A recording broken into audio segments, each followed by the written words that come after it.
We have a lightning round coming up. This is a new thing that we added to the program this year. And where's Susan at? I can't see. But we have Susan Sanford, who will be, there she is, okay. Make sure I wasn't introducing a ghost here, Susan. Susan is the executive director of the Research Triangle Clean Tech Cluster. And that's an industry-led consortium to try to grow the clean tech economy in the region and in the state. And they've been making a lot of good progress in that. And her job is to facilitate the collaboration, the marketing, branding, and the ecosystem management is part of that effort. And over the last 5 years, the effort has grown by some 24%. And today, there's some, I was really kind of astounded by the number, some 27,000 people in the region that are involved in that particular cluster. Susan has a master's degree in public administration, and as well as a BS degree in journalism both from the University of North Carolina in Chapel Hill. And so, Susan, we'd like to welcome you to the podium and thank you so much for agreeing to host this lightning round, which is the research lightning round about what's around the corner in SMART. Susan.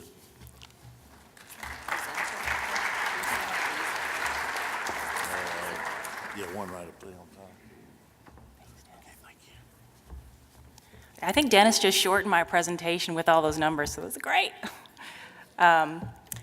My name is Susan Sanford. I think I have is this the clicker? Okay. And I'm really excited about the panel this morning because we're going to deep dive into some specific smart cities applications and use cases.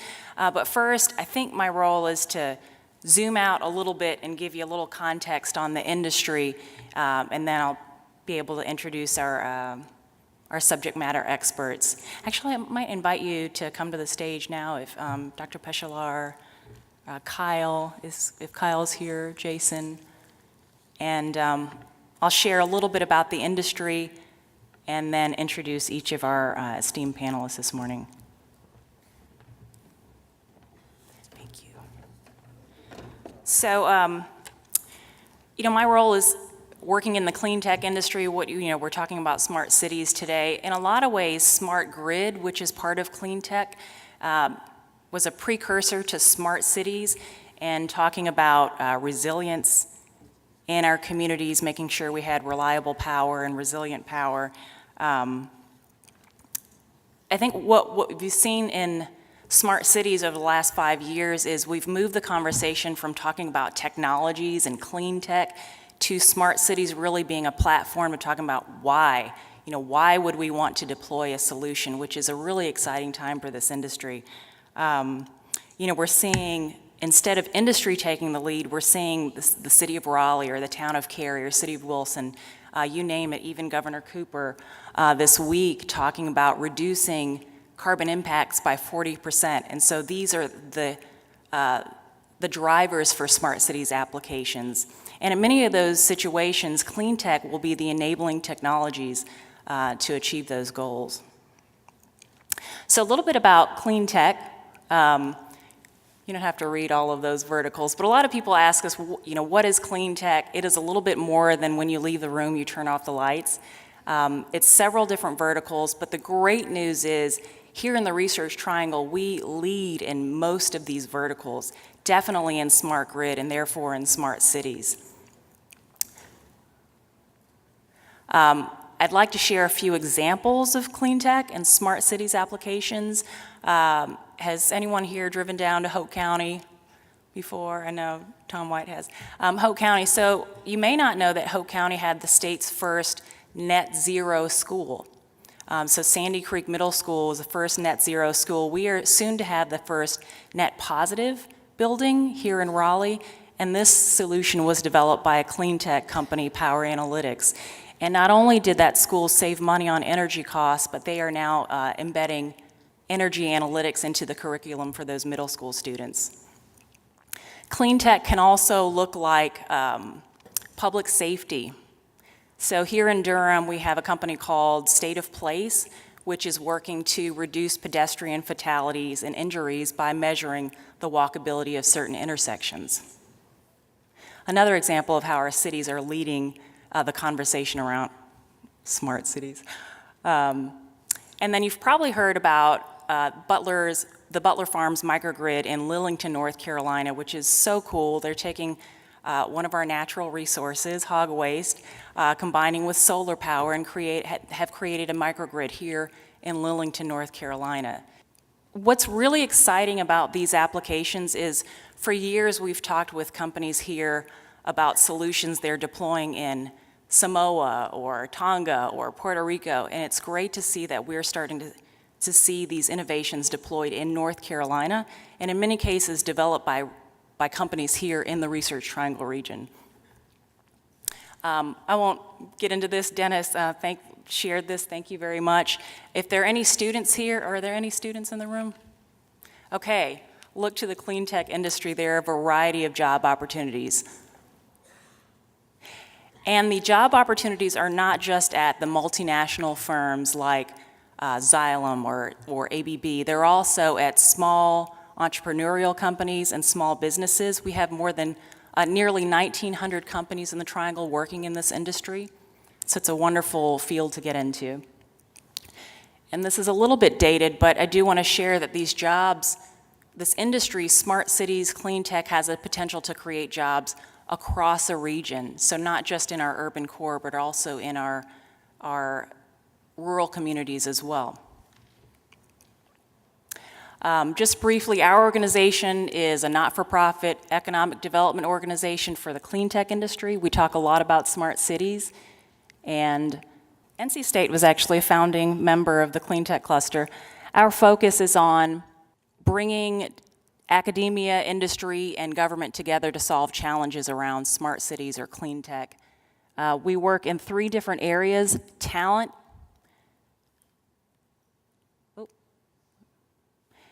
whether that's bringing educators to a business to learn about, what is smart cities, what is clean tech, so they can take that back into the classroom. Whether it's placing experts on a panel to market the Research Triangle region, for example, taking the town of Cary and Trilliant to Barcelona later next month to talk about North Carolina as a smart cities leader. And a new initiative I want to just briefly mention, given the audience, is in 2019 we'll be working with the Jules Accelerator in Charlotte to bring cities, utilities, industry, and universities together to identify shared opportunities for smart city solutions. So with that, I hope that was less than 10 minutes. I'd like to introduce our panel. We are in for some really interesting use cases around the built environment, drones, farming. First, I'd like to introduce Kyle Snyder, who is the director of NGAT, is that how you say it? You say Next Generation Air Transportation Center, and was recruited to NC State to build this program from the ground up. And NGAT is responsible for all things drone, unmanned aircraft systems. So convenes research in the military space, university, public safety, civilian space around unmanned aircraft research, deployment, use cases. I go on. Go on. I think what's interesting about Kyle is previously he worked within an association for unmanned aircraft for this industry, and then prior to that worked at Georgia Institute for Technology within the SBIR program. So he brings this wealth of industry lens, commercialization, and now here in growing this, this program up to convene different disciplines of people to work together to drive the growth of this industry. So thank you very much, Kyle. Awesome, thank you. Morning, everybody. Appreciate the opportunity to share. Talking about unmanned aircraft, aviation, this future of where we're going. This is a world I've been living in since 2000. I've been doing drones and drone technology development since the beginning of the century, and it's an exciting world to think about where we are. When we started this program in 2012, nobody was flying in the state. Nobody had permission to fly. The FAA was very restrictive on who was allowed to fly. You had to have your pilot's license and all the rest of this. Since August of 2016, the FAA has certified 100,000 new pilots specifically to be drone operators. There's over 1 million drones sold every year around the world within the United States, and then another 2 million sold around the world. These are technologies that aren't just coming, they're here now. The question is, what is their role? Smart cities are enabling their capability, but they're also feeding back into it, just like Michael Bender was talking about earlier. Sensors are everywhere. We can look at these things as other platforms as sensors to contribute to our daily lives. What I want to talk about today is just what are some of those applications? How are they integrating in? Where are we going to be seeing them? Where are we already seeing them? What are we doing to continue to drive this forward? What's North Carolina leading in to support this integration? So robots are here, and that's really the way I look at these. I'm not an aerospace engineer. I'm not out of NC State. I went to a little school over in Salisbury. I went to Catawba College. I'm a math computer science guy. I look at these as autonomous systems, right? So all that artificial intelligence, machine learning, deep learning, those are the applications that say, how do we use these robots to make our lives better? And how do we use them for the opportunities ahead of us? We're going to look at a day where aircraft, big, small, everything in between, are as prevalent as cars. As we look at a world where another NC State report that came out last year about the future of traffic and the future of what North Carolina looks like, it's going to be really congested as that I-40, I-85 corridor between here and Atlanta gets busier and busier. There's a whole third dimension above that. How do we take advantage of that? Urban air mobility. How do we hop in the car, hop in our flying car, our personal aircraft, and go fly from where I want to? Let's go to the beach. Ride sharing, same thing. We've done this with Uber, Airbus, all these companies are looking at how do I go hop in an aircraft and just say, let's go take me to the beach. Siri knows how to get there. Siri can navigate it through the airspace too, do all that air traffic management, all that coordination, and use those resources. So let's think about that third dimension. We're going to get into flying cars. I'm heading out and go talk to a NASA conference next 2 days to specifically talk about where's this future going. Flying motorcycles, essentially, they're in the middle picture, right? As this congestion continues to get there, can we take it down to this level that really, do I have to be a pilot? Am I a system manager just like I'm playing around on my iPad, just like I'm using my interfaces that I already have available to us? But we've got to make sure we do it right. That's our bottom picture here. If there's cars or flying cars the same size as our cars today, we can't afford that aircraft are going to kill 30, 40,000 people a year just like cars do today. We've got to continue to look at these. How do we make them smarter? How do we make the system smarter so that we can integrate these things and do it right the first time? Lessons learned from the automotive industry. Because all of this is going to drive us to the point that aviation and the future of transportation is personalized. I can use these drones, use these sensors, use these technologies today to interact with my environment in ways that I've never done it before. And how do we really kind of take advantage of that? And that's really what smart cities are enabling us to do, is let's use these things to enjoy our daily lives more, to make us more efficient. And that's what robots and drones are doing today. So I just want to pop off on a couple. Why are we using drones? How are they being used today? Scientists are literally flying drones into boundary layer winds around tornadoes to better understand how tornadoes react. If we take that data now, pump it into our smart systems, our crowdsourced weather, how does that impact our daily lives? They've flown them into volcanoes so we can actually see stuff blowing up, right? That's really what people want to see drone video for anyways. So take drones, let's go fly them into volcanoes, they'll better understand how those react. Let's go fly them into fires. These are better resources to understand the behavior of our environment now, which allows us to enjoy our lives even more. Again, we see pilots, we see people involved in all this. These aren't things just running off doing whatever it is we want them to do. Agriculture, we've talked about this. This is a big thing in North Carolina.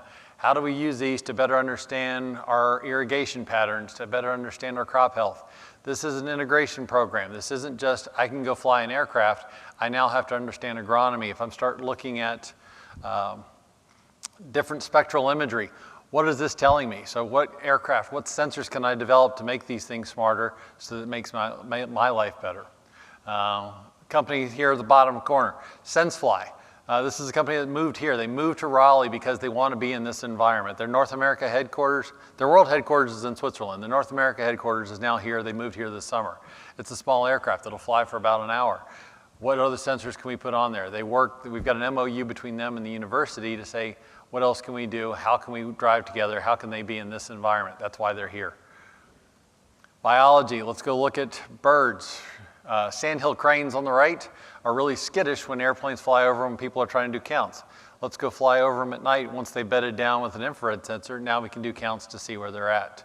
Seal counts, The folks down at the Duke Marine Lab have done turtle counts and seal counts and all kinds of fun things. How do we understand where dolphins are doing? Biologists, all kinds of examples. Flying drones through exhaust out of a whale, literally capturing whale snot to understand animal health. Biologists use drones too and all kinds of things. It's not about flying the aircraft. Now it's about how do I use this tool that we can throw up in the air. Who's our world famous meteorologist? And don't tell me Al Roker, none of you people are that old, right? Jim Cantori doesn't go anywhere now without a drone somewhere handy. Whether he takes his personal one or he goes and finds the local guy that's got one. Flying over the hurricanes, we better understand Florence, we better understood Michael. DOT had 9 teams out after Hurricane Florence surveying around the state to understand what are the road impacts, just like Michael Bender was talking about earlier. How do we take these sensors now and make our lives better? If we've got drones out, whether they're autonomously deployed or human deployed out there with the system, we take all that information, pump it back into our systems, and we use these tools that are out there because we're enabled through smart cities. We've got connectivity, but at the same time, we've got that connectivity now to make these things safer and make sure they're integrated. Conservationists are using these, flown them out in New Mexico. Actually, all the little pockmarks you see there in the desert are woolly mammoth footprints out in White Sands, New Mexico. Like I said, we've done turtle counts. They've flown them over for anti-poaching, clearly not really an issue we've got here in North Carolina. But a company, another nonprofit here in the state, is actually using this technology to understand where animals are at. Wild Track, working with SAS can we identify specific animals, not just the type of animal, but down to the personal. That is the cheetah we've been monitoring now for 2 years. Can we look at their footprints? Each of us has a different signature. They think there's the same way to do that with big data. Take these things, take the image sets, and now we can track these things into all kinds of environments. I talked about DOT has used these tools now for 2 years in the UAS program office. North Carolina DOT is leading the state's integration activities. They've been funding us at NC State to support this.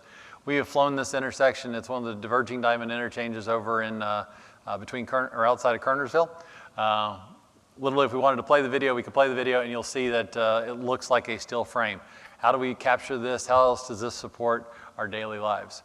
Last thing I want to really kind of focus on, North Carolina is part of the drone integration pilot program led by the White House. We are going to do package delivery of blood, medical supplies, and food here in the state over the next 3 years. NC DOT is leading the team. We've got multiple industry partners that are part of this. NC State supporting throughout the research. This will be a statewide led initiative with the Triangle being the core hub for doing most of this research.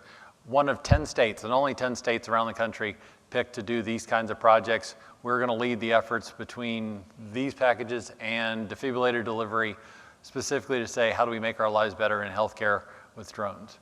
The future is happening now. We saw it at the Olympics. We've seen it at the Super Bowl. We've seen it in post-Hurricane Matthew. We're seeing it now. This was a personal flotation device delivered in Australia via drone to a couple kids that had gotten stuck in a riptide. It's happening. Last year, or actually I guess this is 2 years ago now, November of 16, in Randolph County, a woman with Alzheimer's had wandered off from her home. A bright purple sweater in a cornfield pops up pretty quickly when you've got an aerial view when she did not want to be found. So we're saving lives. Drones are making this all better, and it's all through integration. The heart of all of this, all these different components of what does it take to do safe integration of drones and smart cities and IoT devices. The first time I showed this chart at an aviation show, they're like, you're just hawking IoT concepts on this, isn't it? It's all done through connectivity and communications. That's how we do it safely. That's how we use that data for what it can be used for. But one last final thought, not everybody's a fan. Flew her drone up and took care of it just the old-fashioned way, right? So I appreciate the time. My contact information is in here. I think all the stuff will be distributed. If anybody's got anything else, I'll be here the rest of the morning.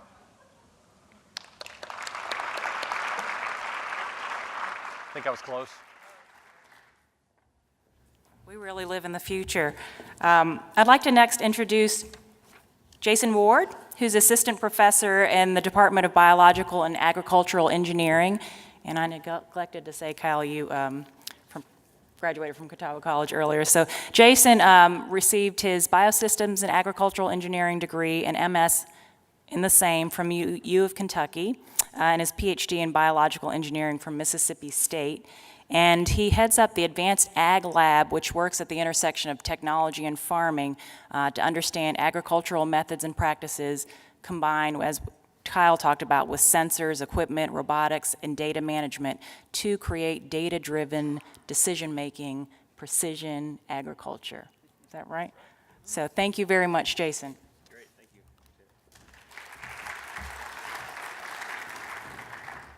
Thank you. So today I'm going to get a very specific use case about how we are using smart technologies in the ag field. So what you might not know in the ag space is that we're very quickly moving along the same trajectory that we see in smart cities, where we started with a single product, and that product became a smart product when we added technology and sensors to it. And now it's connected. And now what happens are multiple connected devices start connecting. So we're very much moving along this progression. Currently, we're at the transition from a smart connected product to a product system. So that's ongoing now in the ag space. This is a typical block diagram for an IoT process, okay? So what we see here is the sensor senses something about the environment. There's some near-field computing. There's some integration that goes on the backside, visualization, and then that information passes back down and gets acted upon in the environment. I would argue that we need to start thinking of agricultural equipment as mobile IoT devices, because we can actually treat them as both the sensor and the actuator when we have the additional analytics and visualization piece on the backside. So the key point here is that ag equipment has a story to tell. How well is my machine running versus how well is my operation running? So there's two very different questions, even though they seem quite similar. In peanuts, it's a very complex multi-pass process, multiple machines, and I would call it technologically underserved if we look at it against other crops. At no point in this information, in all these field operations, is any information about the crop sensed because of how peanuts are grown and how they're processed and how they're harvested. It's very difficult to get information about the crop in the field. But all those processes have a prime mover. They have a tractor. And we just talked about how that tractor is now an IoT device. So we want to begin to look at a comprehensive field model. We want to look at high-density tools, and we want to compare that to a framework called Days Suitable for Field Work. So the tractor on this farmer cooperator it's a John Deere 8235R. It's a very, very new tractor, top of the line. And it's running what's called an integral planter, which means that the planter is connected to the three-point hitch on the tractor. It's not a pull behind or a secondary device. We paired that tractor with another startup product made by a company called Farm Mobile. They make a device called the Puck4. That allows us to screw into the communications device, the communications network on that machine.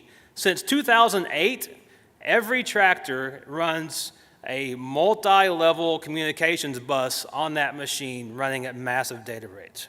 This allows us to tap into that and export it off at 1-second rates and using standardized data that's in the public space. This platform allows us to visualize, we can download daily shape files, and we can analyze those in free and open source software. We defined working states. For example, if the planter is down and the machine is moving slow, then we're planting. If the planter is up and we're moving a little bit faster, then we're probably driving around in the field. And you can kind of see what's going on there for other working states. On the first 2 days of planting in 2018, our producer covered 12 fields, 133 acres. Smallest is 1.2 acres, and the largest was 22 acres. This is very different from Midwest agriculture. This is near eastern North Carolina ag. Okay, a lot of small fields, a lot of varied shapes to the fields. Travel distance was 9 road miles among those fields. That's a big deal. That's a big deal in ag. That's a lot of road travel. That's a lot of interface with other drivers as well as wear and tear on the equipment. If we look at the overall efficiency of this process, only 49% of the time was the producer actually planting over the first 2 days. Are you okay with that? If an employee was only working 49% of the time, is that okay? No. right? So the other half of the time was basically spent driving around in the field or idling, and most of that time was spent refilling seed hoppers. So what can we do to make that better? Well, one of the things that we can start looking at is let's look at field 1 there in the bottom corner. There's a number there called theoretical field capacity. That's acres per hour. Okay, basically that's calculated by the width of that machine times how fast it's going. Think about it like if you had 10 miles of road in your city and a posted speed limit was 35 miles an hour, that's like assuming that the average road speed on that section is actually 35 miles an hour. Okay, but we know that's not the case. If we look at the effective field capacity, which is how long it actually took to do the job, this producer only got 6.3 acres per hour. It's a pretty big difference. So that allows us to look at what's called a field efficiency for this planting operation of 61%. But what's interesting is this planter was only 6 rows wide. But this result is not that different from larger planters that typically range in 62 to 68%. So even with that, he did pretty good within that one field boundary. But what makes it location aware? If we look at this 5-field complex that included our sample field, our theoretical field capacity remains the same, but our effective field capacity dropped by a lot. So we're actually now closer to 52% field efficiency because we spent a lot of time at the intersection of those fields there where the red and yellow dots are. That's where we refilled the planter hopper. So we were able to diagnose and find what those key areas are that are driving those inefficiencies, and maybe now we can start pushing this into some machine learning algorithms or logistic routing algorithms to start finding what's the key travel paths. How do we minimize your road travel? How do we do this better?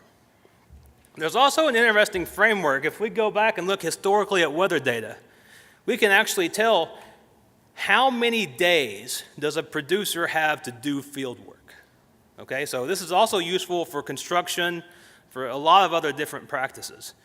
If we look at North Carolina, these are all the peanut belt states, we only have 19 total days to do all of our planting. So this gentleman needed to get over 800 acres with a 6-row planter, and it took him 19.2 days.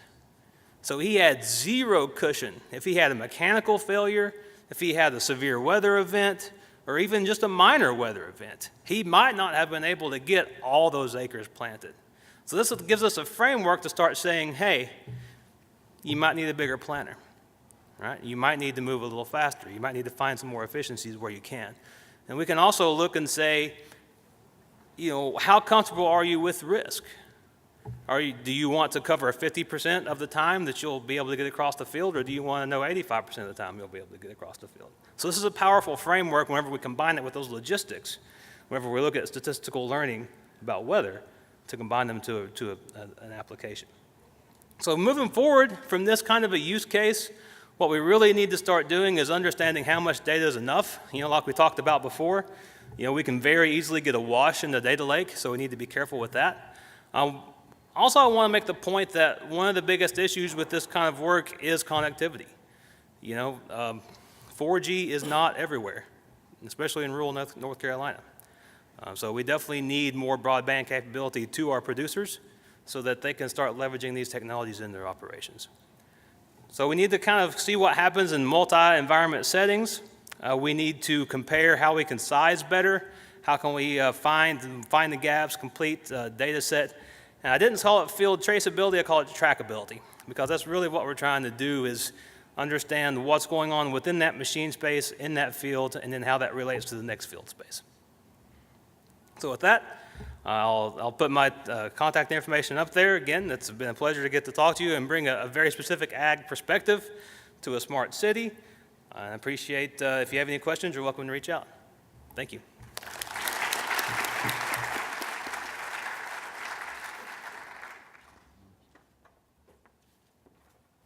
I was also reading that you do a lot through the extension offices to share that technology across the state, which is so exciting. Our last panelist is Dr. Chelin Peshalar. Did I get that right? Luckily got Dr. Peshalar's voicemail yesterday. So Dr. Chelin is Assistant Dean for Research and Extension and Assistant Professor in Landscape Architecture here at the College of Design, and where she also received her doctorate.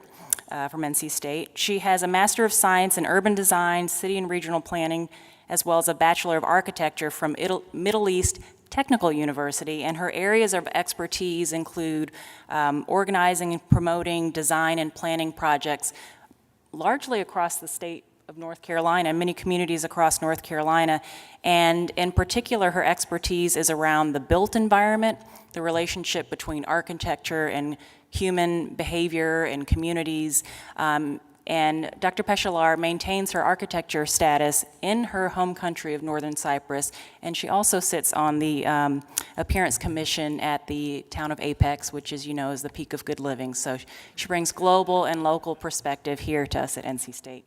So, thank you.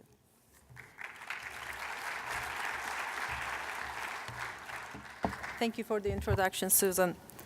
Good morning, everyone. It's my pleasure to be here today with you. And through this brief presentation this morning, I would like to discuss our ongoing and evolving research on the human-centered aspects of smart cities and examine some of the emerging technologies, specifically consumer-based technologies, and their effect on the way we experience and interact with our cities.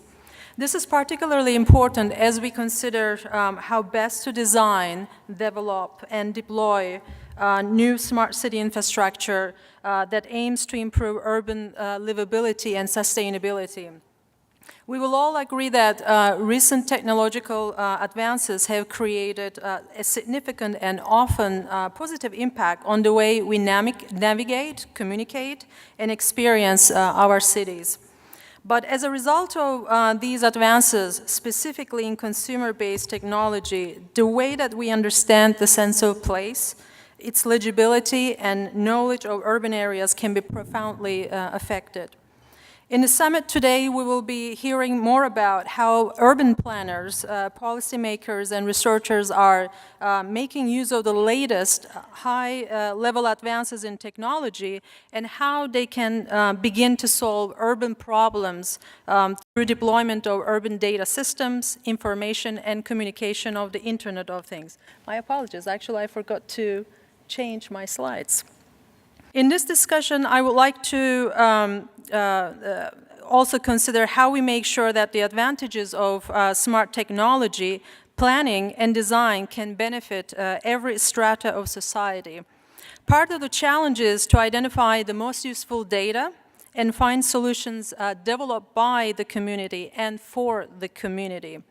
When we look globally, cities are becoming more and more the logical answer. However, cities create their own sets of challenges that need to be addressed, especially by us as architects, planners, landscape architects, and urban designers. Most cities are growing in both area as well as in population. So we are experiencing more crowding and congestion. We also have the challenge of an increasing aging population, and people are aspiring for better quality of environment and life. As cities grow, we will have to develop and manage infrastructure and make sure that they work efficiently and sustainably. So how do we deal with these emerging urban challenges? Smart cities have been developing as a way to address these challenges and improve our environment and daily living. At least 88 smart cities are projected to emerge in the world by 2025. The term itself is widely used, highlighting the role that information and communication technology can play in solving these urban challenges while increasing efficiencies and sustainability. And it is now front and center of the debate about the future American cities. However, are smart cities just about technology? In a world in which smart is the common term and efficiency is rightly a principle to strive for, we must also focus on the idea that design for smart cities must also be human-centered. The emerging research from around the world promotes the importance of enabling people through ground-up research and planning. The thought is to keep people at the center with smart city support. Planners and researchers refer to this type of smart city planning as a responsive city, which essentially means making the city more livable for all of its people. Over the years, research in people and environment studies have identified the value of space to human interaction and experience in urban space and the role of environmental qualities in making cities attractive with a unique character.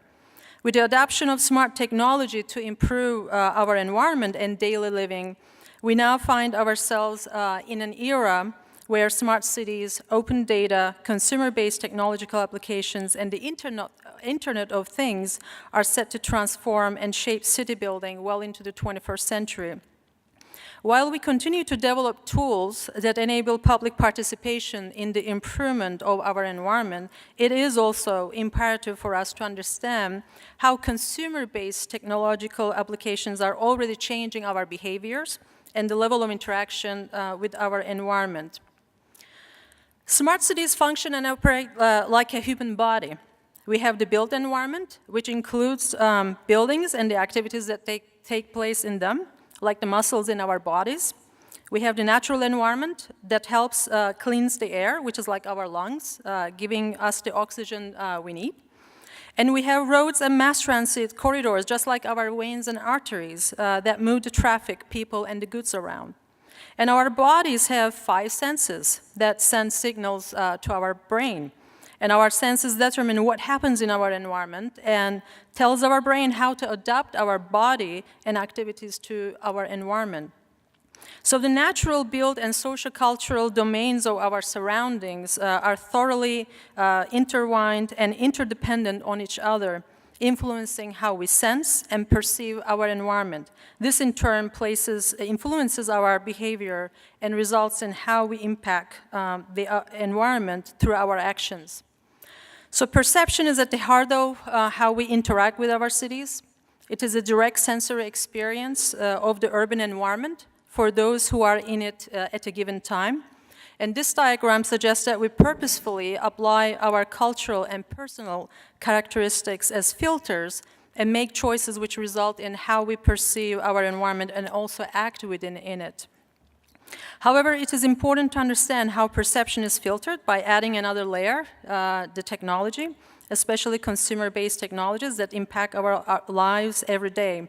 So we ask the questions, are they filtering our perceptions, and is this changing how we experience our environment? In order to discuss how the widespread use of the new consumer technologies is filtering our perceptions, we need to look into a few concepts that help explain how we perceive our environment in the meantime. Sense of place is a particular experience of a person in a particular setting where we actually feel stimulated, excited, and happy.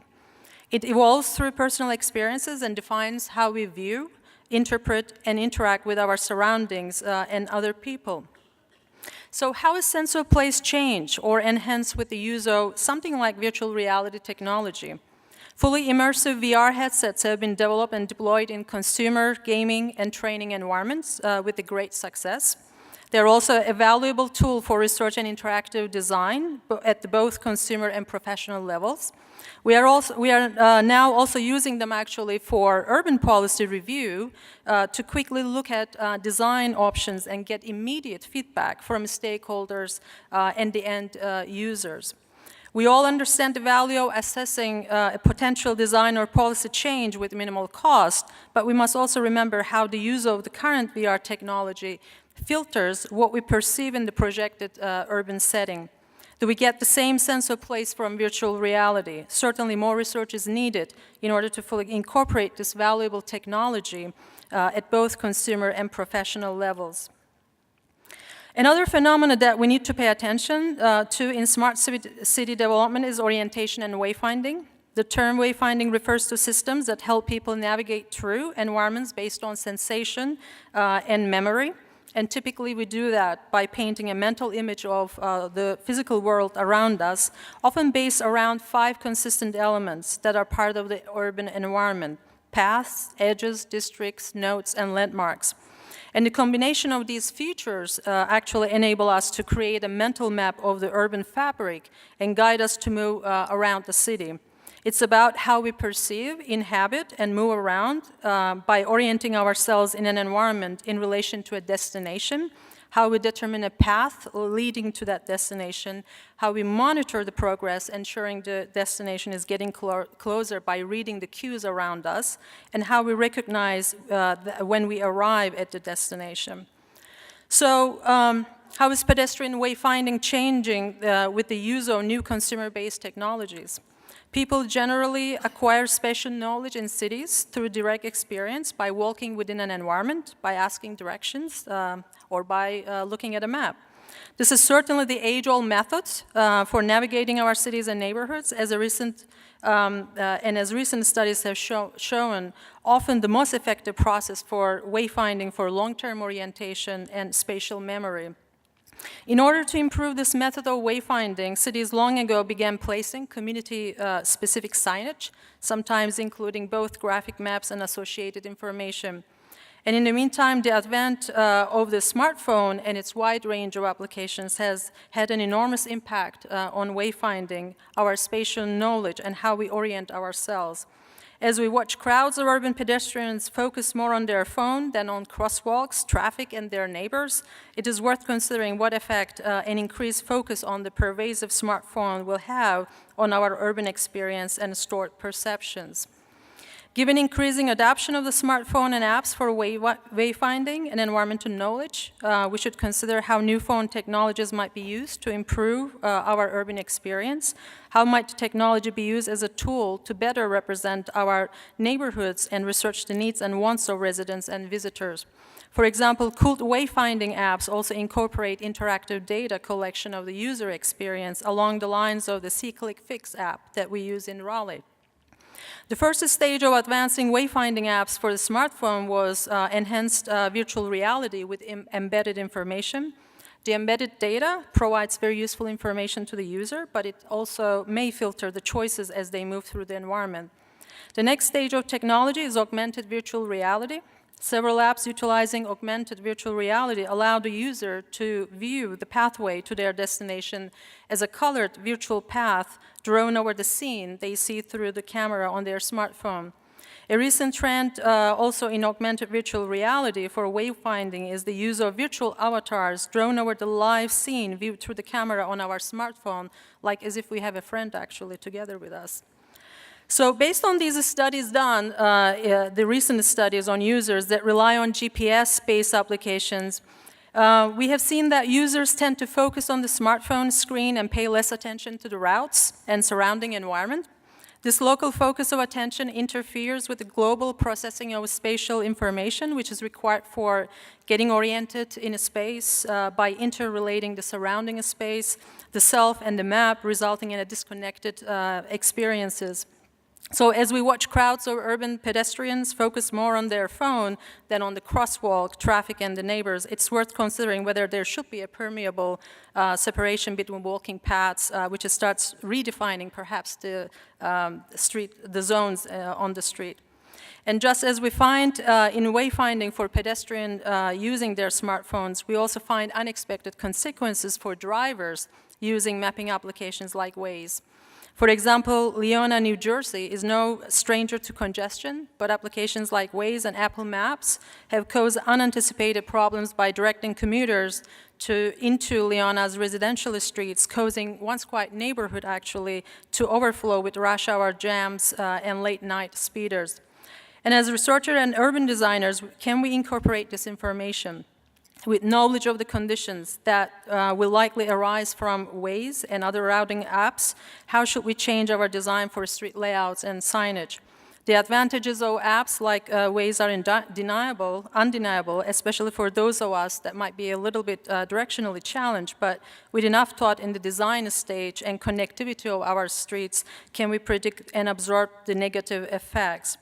And lastly, the rise of the autonomous vehicles is inevitable, and for some, they will either eliminate car crashes and save the environment, and for others, they will muscle out pedestrians from the street and create major gridlock in our cities. Despite the divide over how this technology should be implemented, we should try to anticipate how the changes in our roads will impact the people and the spaces surrounding them.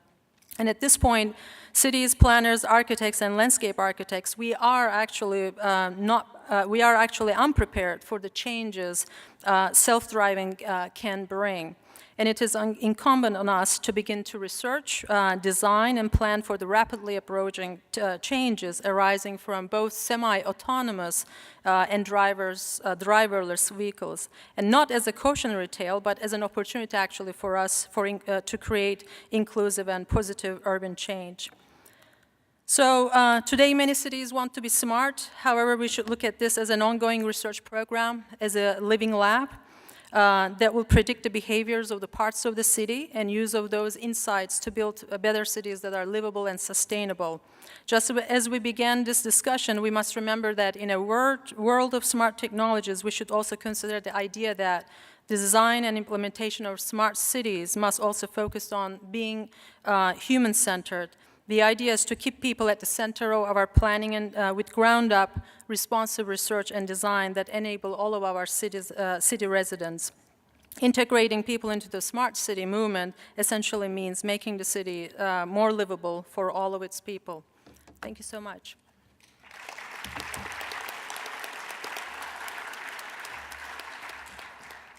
About one more round of applause for all the applications we learned about this morning.